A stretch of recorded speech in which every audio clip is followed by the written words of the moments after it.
MCU की movies का wait तो मेरी तरह आप लोग भी काफी बेसब्री से करते होंगे। फिर चाहे वो कुछ टाइम पहले रिलीज हुई doctor Strange in the Multiverse of madness हो या फिर अगले हफ्ते रिलीज होने वाली थॉर लव एंड थंडर, जो कि एमसीयू की 29th मूवी है। अब भले ही Doctor Strange in the Multiverse of Madness movie उतना ज्यादा कमाल ना दिखा पाई हो, लेकिन इसके बावजूद हम मार्वल की मूवीज पे काफी ज्यादा उम्मीद बनाए रहते हैं, क्योंकि मार्वल ही एक ऐसा स्टूडियो है जिसने हमें एक से बढ़कर एक मूवीज दी है। और आज की इस वीडियो में हम एमसीयू की इन्हीं मूवीज के बारे में बात करने वाले हैं। तो मैं हूं मनीष और एक बार फिर से स्वागत है आपका कॉमिक वुड की एक और नई वीडियो में। तौबा तौबा तौबा, थारा मूड खराब कर दिया। जहां आज हम बात करने वाले हैं एमसीयू की टॉप 10 बेस्ट एमसीयू मूवीज के बारे में। तो बिना ज्यादा आप लोगों का और टाइम वेस्ट किए चलिए इस वीडियो को स्टार्ट करते हैं।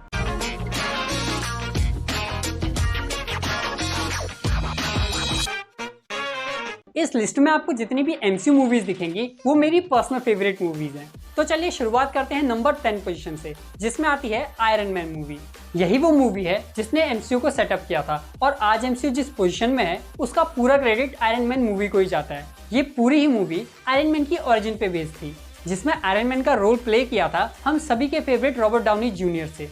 इससे पहले शायद ही आप लोग रॉबर्ट डाउनी जूनियर को जानते होंगे, लेकिन इस मूवी के आने के बाद वो रातों रात सुपरस्टार बन गए। अगर इस मूवी के बजट की बात करें तो इस मूवी का बजट सिर्फ और सिर्फ $140 मिलियन था, जिसके अपोजिट इस मूवी ने 586 मिलियन कमाए थे, यानी कि ये मूवी ब्लॉकबस्टर साबित हुई थी। और अगर इसकी रोटन टोमेटो रेटिंग्स की बात करें तो रोटन टोमेटो पे इसकी रेटिंग 94% की रही है। भले ही एमसीयू की फर्स्ट मूवी हो, लेकिन मेरे लिए ये हमेशा से ही एमसीयू की बेस्ट मूवीज में से एक रहेगी। Number 9, Spiderman far from home. Spiderman की इस मूवी से पहले हमने स्पाइडरमैन की लगभग 6 मूवीज देख ली थी, जिसमें सैम रैमी की 3 Spiderman movies, the amazing Spiderman की 2 मूवीज और एमसीयू की स्पाइडरमैन होमकमिंग आती है। लेकिन फिर भी ये मूवी इन सारी मूवीज से काफी ज्यादा डिफरेंट थी, और होगी भी क्यों नहीं। आखिर इस मूवी में मिस्टीरियो जैसा काफी पावरफुल विलन था, जिसने मूवी की एंडिंग में स्पाइडरमैन की आइडेंटिटी को सबके सामने रिवील कर दिया था, जो कि आज तक हमने किसी भी स्पाइडरमैन मूवी में नहीं देखा। इस मूवी की अगर बजट की बात की जाए तो इस मूवी का बजट लगभग $160 मिलियन था, जिसके अपोजिट इस मूवी ने लगभग $1 बिलियन से भी ज्यादा की कमाई करी। और अगर इस मूवी की रोटन टोमेटो रेटिंग्स की बात करें तो वहां पर इसे 90% रेटिंग मिली। Number 8, Guardians of the Galaxy.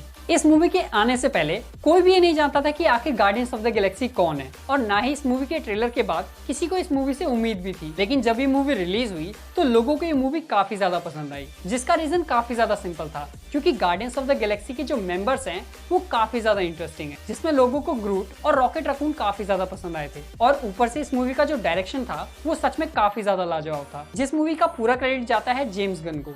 ये मूवी $250 मिलियन बजट पे बनी थी, और इसके अपोजिट इस मूवी ने $773 मिलियन कमाए थे, जो कि इस मूवी के लिए काफी बड़ा नंबर है, क्योंकि इन कैरेक्टर्स को कोई भी नहीं जानता था। तो अब बात करते हैं नंबर 7 पोजीशन की, जिसमें है कैप्टन अमेरिका सिविल वॉर। इस मूवी से पहले हम सभी लोगों ने अवेंजर्स को एक साथ विलन से लड़ते हुए देखा था, लेकिन इस मूवी में तो हमें उल्टा ही देखने को मिला, जहाँ पर अवेंजर्स ही एक दूसरे से लड़ने लग गए थे, जिसमें एक टीम थी आयरन मैन की और दूसरी टीम थी कैप्टन अमेरिका की। ये मूवी काफी ज्यादा डार्क थी, और ऊपर से इस मूवी में हमें काफी ज्यादा सस्पेंस भी देखने को मिला। सस्पेंस जैसे कि हमें मूवी की एंडिंग में ये पता चलता है कि विंटर सोल्जर ने ही आयरन मैन के पेरेंट्स को मारा था। चलो ये तो फिर भी ठीक था, लेकिन ये बात हमारे कैप्टन अमेरिका को भी पता थी। लेकिन ये बात पता होने के बावजूद हमारे कैप्टन अमेरिका ने आयरन मैन को बिल्कुल भी नहीं बताया, जिस वजह से हमें कैप्टन अमेरिका और आयरन मैन के बीच में एक तगड़ी फाइट भी देखने को मिली, और मूवी की एंडिंग में अवेंजर्स पूरी तरीके से टूट गए। अगर ओवरऑल देखा जाए तो इसी मूवी की वजह से इन्फिनिटी वॉर में थैनोस जीत पाया, क्योंकि अगर इन्फिनिटी वॉर में अवेंजर्स एक साथ होते तो शायद ही थैनोस उनसे जीत पाता। इस मूवी का बजट लगभग $250 मिलियन था, जिसके अपोजिट इस मूवी ने $1 बिलियन से भी ज्यादा की कमाई करी थी, और रोटन टोमेटो पर भी इस मूवी को 90% की रेटिंग मिली है। Number 6, Black Panther. इस मूवी से पहले हमें Black Panther Captain America Civil War movie में दिखा था, और इस मूवी में सभी लोगों को ये कैरेक्टर काफी ज्यादा पसंद भी आया था, जिसके बाद हमें ब्लैक पैंथर की पूरी स्टोरी ब्लैक पैंथर की मूवी में दिखाई गई। इस मूवी में हमें किलमॉन्गर जैसा काफी अमेजिंग कैरेक्टर भी देखने को मिला, जो कि वैसे तो एक विलन था, लेकिन इसके बावजूद ये कैरेक्टर मुझे काफी ज्यादा पसंद आया। और साथ ही में जो इस मूवी का बैकग्राउंड म्यूजिक था वो भी काफी ज्यादा लाजवाब था। इसके अलावा इस मूवी को ऑस्कर के लिए 7 नॉमिनेशन भी मिले, इसमें इस मूवी ने 3 ऑस्कर भी निकाल लिए, और इसी वजह से ये एमसीयू की काफी इंपॉर्टेंट मूवी बन जाती है। इस मूवी का बजट सिर्फ $200 मिलियन था, जिसके अपोजिट इस मूवी ने $1.3 बिलियन से भी ज्यादा की कमाई करी थी, और इसी वजह से ये मूवी इस लिस्ट में 6 पोजीशन में आती है। Number 5, the Avengers. अब इस मूवी के बारे में तो मैं आप लोगों को क्या ही बताऊं, क्योंकि ये वही पहली मूवी है जिसमें हमें अवेंजर्स एक साथ विलेन से लड़ते हुए दिखे थे। ये मूवी भले ही आज से 10 साल पहले रिलीज हुई थी, लेकिन अगर इस मूवी को आज भी देखा जाए तो ये मूवी उतनी ज्यादा रिफ्रेशिंग नजर आती है। और इसी वजह से ये मूवी उस ईयर की सबसे प्रॉफिटेबल मूवीज में से भी एक थी, जहां इस मूवी का बजट सिर्फ $220 मिलियन था, जिसके अपोजिट इस मूवी ने $1.5 बिलियन की कमाई करी थी। Number 4, Thor Ragnarok. इस मूवी से पहले हमने थॉर को ज्यादातर सीरियस ही देखा था, लेकिन इस मूवी में हमें थॉर एक्शन के साथ साथ कॉमेडी भी करता हुआ नजर आया। इस पूरी मूवी में हमें काफी ज्यादा सरप्राइजिंग मोमेंट्स भी देखने को मिले थे, जैसे कि ओडिन की डेथ, हेला का म्योनिर को तोड़ना, हल्क और थॉर की फाइट और मूवी की एंडिंग में सटर का एस्गार्ड को डिस्ट्रॉय करना। एक ही मूवी में हमें काफी ज्यादा चीजें देखने को मिली थी, और इस चीज का मैं पूरा क्रेडिट इस मूवी के डायरेक्टर यानी कि टाइका वेटिटी को देना चाहूंगा। ये मूवी $180 मिलियन के बजट पे बनी थी, जिसके अपोजिट इस मूवी ने $854 मिलियन कमाए थे, और साथ ही इस मूवी की रोटेन टोमेटो रेटिंग 93% की रही थी, जिस वजह से ये अब तक की सबसे बेस्ट थॉर मूवी बन गई।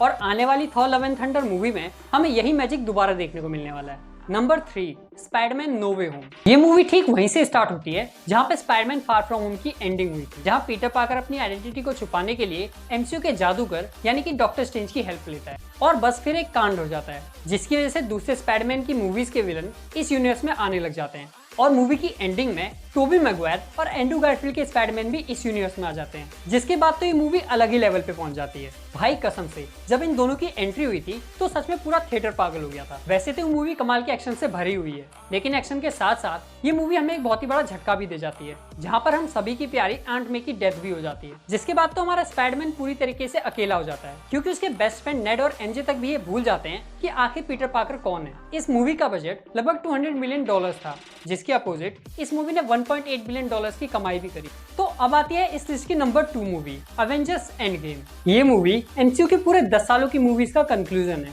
और इस मूवी में इन्फिनिटी स्टोन्स की पूरी स्टोरी को कंप्लीट किया गया। इस मूवी से पहले हमने थैनोस को इन्फिनिटी स्टोन्स के पीछे भागता हुआ देखा था, लेकिन ये पहली मूवी है जहां पर हमारे एवेंजर्स इन्फिनिटी स्टोन्स को पाने के लिए टाइम ट्रेवल तक कर गए।